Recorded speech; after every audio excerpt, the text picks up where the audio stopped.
Hi, good afternoon. How are you? Welcome and thank you so much for joining me. If this is the first time you've stumbled across me talking to myself in my house, um, you'll be thinking, what is this?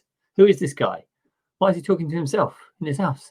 Let me introduce myself. My name is Luke. I am an author, and every Wednesday, this is the second one, I'm going to be doing a Facebook/Twitter live broadcast just to talk about the sort of things that authors do and the sort of things that I'm thinking and the sort of things that I'm working on. You know, um, I want to talk about my inspirations. I want to talk about the travels that I'm going to do when we can. I'm going to talk about what I've been working on this week and all that sort of stuff. That's what I want to be doing with these conversations. And it is a conversation because I'm going to be asking you a question. You're going to be getting involved in the chat as well. There's some comments coming in. Hi, Steve. Hi, Darren. Thank you for joining me. Put your comments in there and I will talk about them a little bit later. In fact, I'm going to start with that. I'm going to ask you the question of the day, because I did this last week and it worked quite nicely actually to have a sort of discussion point relating to books. So I racked my brains today or this week and came up with this one. Do you like books to have a happy ending? No jokes about happy endings, please, Steve and Darren, in the comments. I can hear your minds whirring around that phrase. Do you like your books to have a happy ending? And I said in my post that I was a little bit on the fence about this one. I was a bit unsure. I'm interested to know what you think. We're going to be talking about that in a few minutes. I'm going to leave that on the screen actually for anyone that might jump on the chat since. Have a think about it and we'll have a discussion about that in just a moment. First of all, though, I want to talk to you about in fact, I'm not going to do that. I'm going to do the review of the week first. This is a review for my book, Hong Kong. There it is, the middle one, the second book in my Leo Keane series. And every week I'm going to share one of my favorite reviews. As authors, we love reviews. I'm no different to that. I'm not just choosing reviews that are new, actually. I'm choosing reviews that are really sort of, that really encourage me. Writing can be quite a lonely process, sat here tapping away hours and hours and hours. So when we get a good review, that's really like a nice slap on the back or pat on the back, I suppose is the phrase, something really positive to say, sort of carry on. This is one from my book, Hong Kong. If you haven't left a review yet, I would love it if you did. They take just a couple of minutes. It's really the stars that are important, although the words are lovely too. They take just a couple of minutes and they are very, very encouraging, as I've said. This is Hong Kong's review. I don't know who it's by, actually. It just said Amazon reviewer. What a fabulous follow-up to Kathmandu. The story continues and Leo, along with Alyssa, are still helping to find missing people. Then they get involved with a case that needs them to go to Hong Kong to solve. Nothing is simple for these two, as there are some twists and turns. And Maya comes into the mix from a photo of her posing in the city. Well written and researched, making you feel that you are actually there with them on their quest. And I love that. It's really important to me to make to sort of bring you in on the journey, to make it feel like you're there with them. Cannot wait for the next book by this truly up and coming author. Thank you, anonymous reviewer. If you could leave a review in the next week, I'd absolutely love you to do that. And I'd love to feature it, perhaps, on my chat with you next week. So in a minute, we're going to be talking about whether you like happy endings in your books. Are you bothered? Do you mind if all the characters die at the end or something really sad happens? What do you think? Let me know. Pop a comment in here. I can see on my screen both comments from Twitter and Facebook. So do that. And I'm going to go through them in a minute and we'll have a discussion about it with you guys listening. Even if you're listening to this after time, so in the future, which is a mad concept, isn't it? Even if you're listening to this in the future, put a comment in to get involved in the discussion. Hopefully it will go on after I've finished talking, because I'm not going to be talking for that long. Right. I want to talk to you now about something I am very, very excited about, my next book. And it's going to be a novella, not a novel. It's about half the length of Berlin, which is 50,000 words. So it's about half the length of that, about that thick. And it's going to be set before Kathmandu.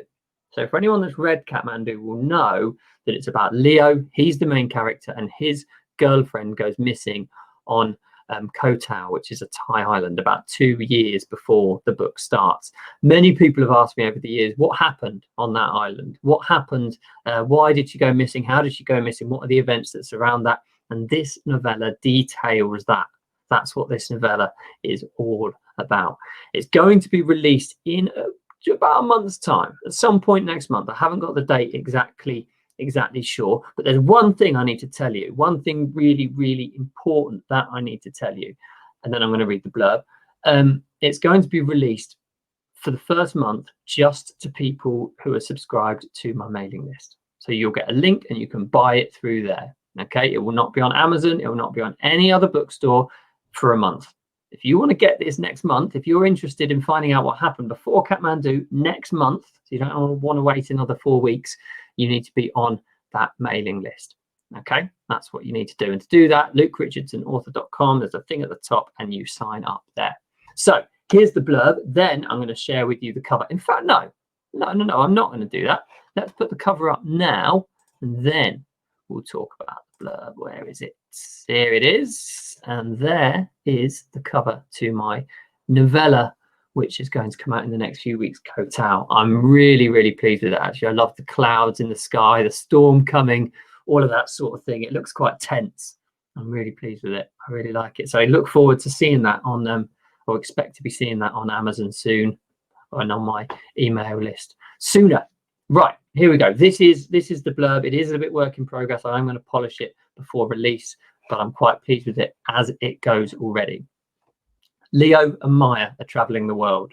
It might be the trip of a lifetime, but Leo has one thing on his mind: finding the perfect place to ask Maya to marry him. And when they arrive at their trip's final destination, the Thai tropical paradise of Koh Tao, he thinks he's found it. But before he gets his answer, Maya is nowhere to be seen. On searching the resort, his tranquility turns to turmoil.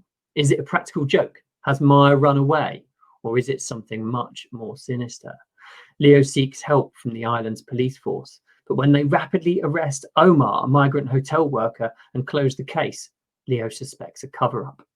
In order to even begin to learn the truth about Maya's disappearance, Leo needs to prove Omar's innocent. But with Omar being shipped to the notorious prison on Koh Samui in the next ferry, every second counts.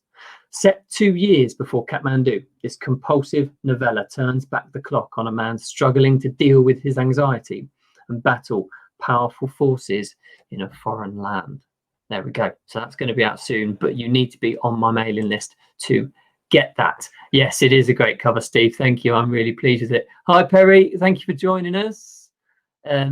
Yes, Perry says it's good that I'm going through my reviews, and Alison loved the cover. Thank you. Right. We're going to be diving into this question in a minute. Do you like books that have a happy ending? Does it matter if it's happy or not? I'm going to share my opinion and then we'll have a conversation about that. First of all, I just want to talk about one of Steve's books, which is on sale at the moment. I've got the blurb somewhere. Here it is. One moment, which is on sale at the moment. Here we go. And it is, he says, hold on a second. This is slick, isn't it? Very slick. It's because it's hidden the images for me. Here we go.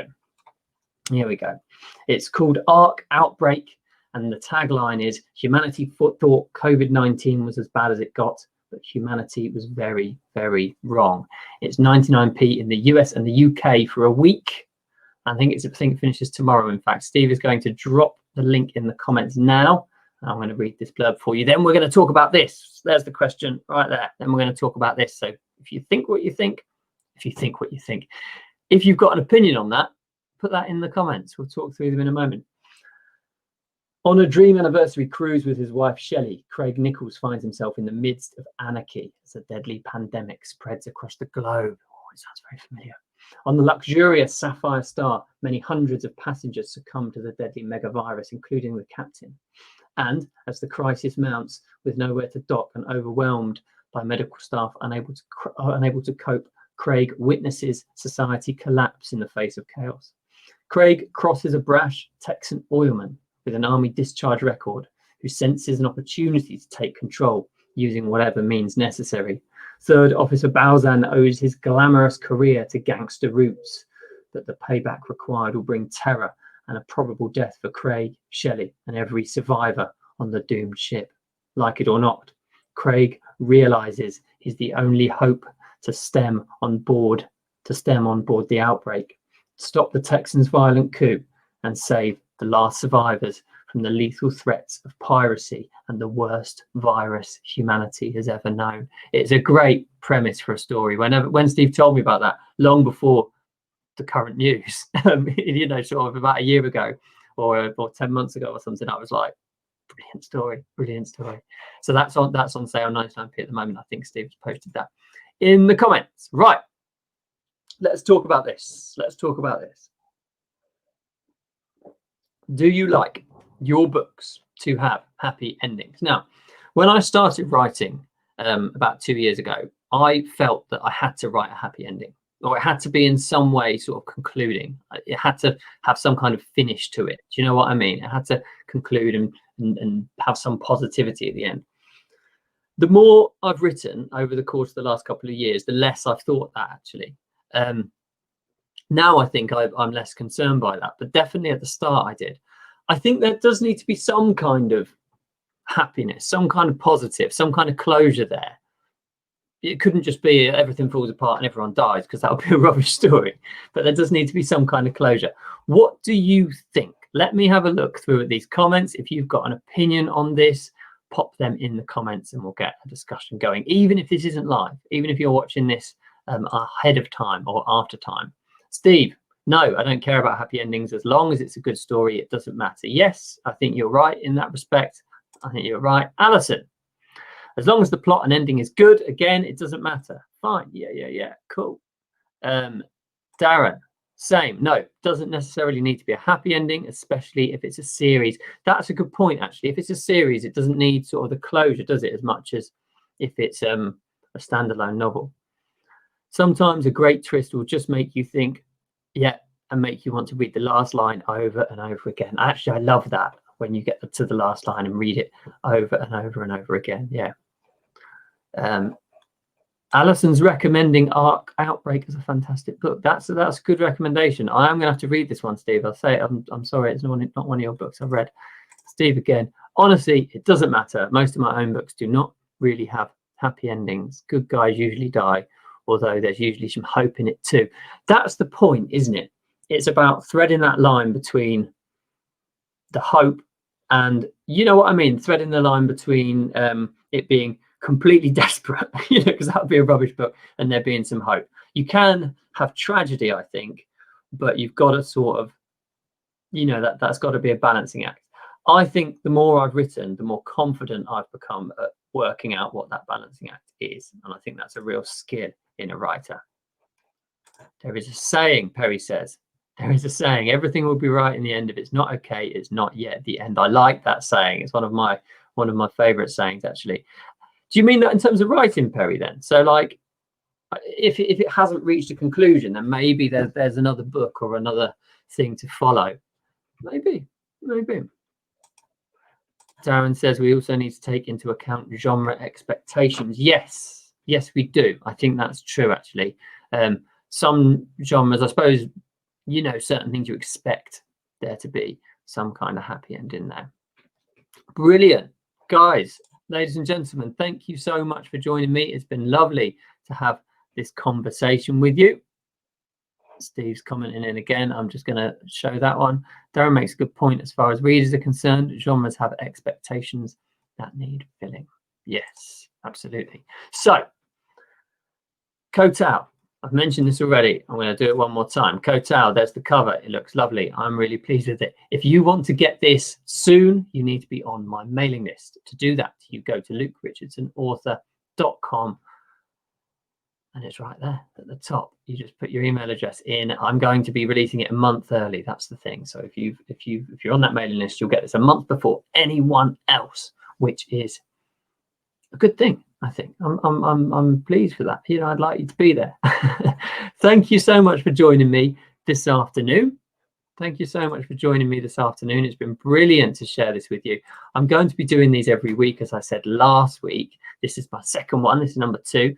It's just nice to have this conversation with you. it's just nice to have this conversation with you. Subscribe to the page there, and it will notify you. All right, it will tell you that I'm going on sort of in a few hours time. Thank you so much. Have a great weekend. Enjoy whatever you are reading, and I will see you